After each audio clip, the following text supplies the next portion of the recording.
Je m'appelle Hugo Didier, j'ai 17 ans et je fais de la natation handisport depuis maintenant 4 ans. Et je nage en compétition depuis 8 ans. Ma spécialité, c'est là où je suis champion du monde et champion d'Europe, c'est le 100 mètres d'eau. À l'âge de 15-16 mois, il a dû subir sa première intervention chirurgicale. Il a été plâtré pendant longtemps, une rééducation qui a duré plusieurs mois pour apprendre à marcher. Il a dû faire beaucoup d'efforts et ça, je pense que c'est resté. Avec une année d'avance, Hugo a obtenu l'été dernier son bac avec mention très bien. Depuis, il étudie à l'Institut national des sciences appliquées de Toulouse et prend une certaine autonomie.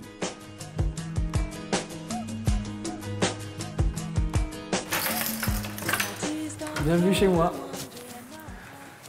Voilà, c'est là où je vis depuis 2 semaines, depuis que j'ai quitté le foyer de mes parents. Et vraiment, dès que j'ai un trou, de pouvoir rentrer, de pouvoir travailler, de pouvoir me reposer mes jambes, de pouvoir m'asseoir, c'est vraiment quelque chose de nécessaire. J'ai choisi de me mettre à la natation parce que je n'avais pas d'autre choix. Je pouvais ni courir, ni sauter, ni rester debout trop longtemps. La natation, ça s'est imposé comme un choix par défaut.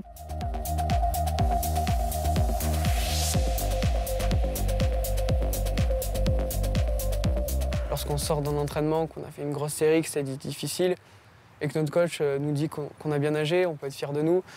Donc c'est ce genre de sensation-là que j'aime dans la natation et dans le sport plus en général. On a une relation qui est basée sur la confiance, on s'explique tout, on se dit tout, et puis je pense que c'est ça qui a fait notre réussite. Parce qu'on peut bien parler de notre réussite, c'est une réussite à deux. Ouais. C'est un nageur qui est très constant. Donc quand il décide de partir sur un objectif, il s'y tient.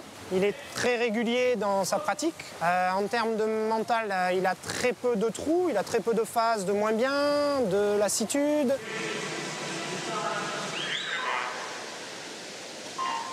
Août 2018, championnat d'Europe de Dublin, Hugo dispute la plus belle course de sa jeune carrière.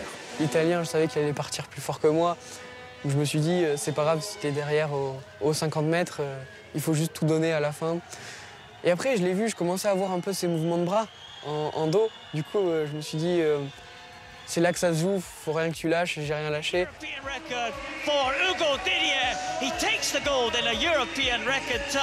Au final, c'est peut-être ça qui nous motive à aller à l'entraînement, toujours chercher à s'améliorer, à faire le meilleur temps possible. Et je pense que là, mon record d'Europe, ça va encore me pousser à nager, à m'entraîner pour aller chercher le record au-dessus, le record du monde.